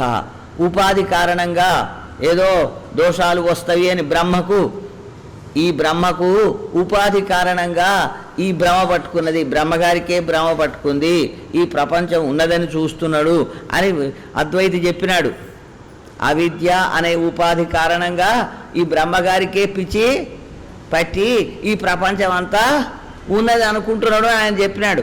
అలాంటి ఉపాధులు ఈయనకేమీ లేవు. నిత్యం ఎప్పుడూ ప్రకాశవంతమైన అద్భుతమైన కాంతి కలిగినటువంటి వాడు. వ్యాపకం, స్వరూపేణ వ్యాపకం, తన యొక్క రూపంతో అన్నింటిలో ఉండి ఉన్నటువంటి వాడు. అక్షయం, దేని చేత ఎట్లాగా తరుగుదల అనేటువంటిది లేనటువంటి వాడు. సమస్త హేయరహితం, హేయములైనవి ఏమున్నాయో అలాంటి వాటన్నిటినీ లేనటువంటి వాడు. విష్ణువాఖ్యం. విష్ణువు అనే పేరు కలిగినటువంటి వాడు. విశ్వం విష్ణు. విష్ణు సహస్రనామంలో మొట్టమొదట ఏం చూపిస్తాడు? విశ్వం. ఈ ఎదురుగా ఉన్న ప్రపంచమంతా పరమాత్మనే. అక్కడెక్కడో ఉన్నాడు అంటే ఆ విష్ణువు ఇదే, ఈ ప్రపంచమే ఆ విష్ణువు, ఆ విష్ణువే ఈ ప్రపంచం అని విశ్వం విష్ణుర్వషట్కారో తర్వాత పోతున్నదనమాట. అలాగా ఈ విష్ణువాక్యం అనేది పరమం పదం, గొప్పదైనటువంటి స్థానము అని పూర్తి చేస్తున్నాడు. ఇంకా చాలా వాక్యాలు ఉన్నాయి. ఈ పూటకి ఇక్కడితో పరమం పదంతో విష్ణు నామస్మరణతో పూర్తి చేసుకుందాం. జై శ్రీమన్నారాయణ.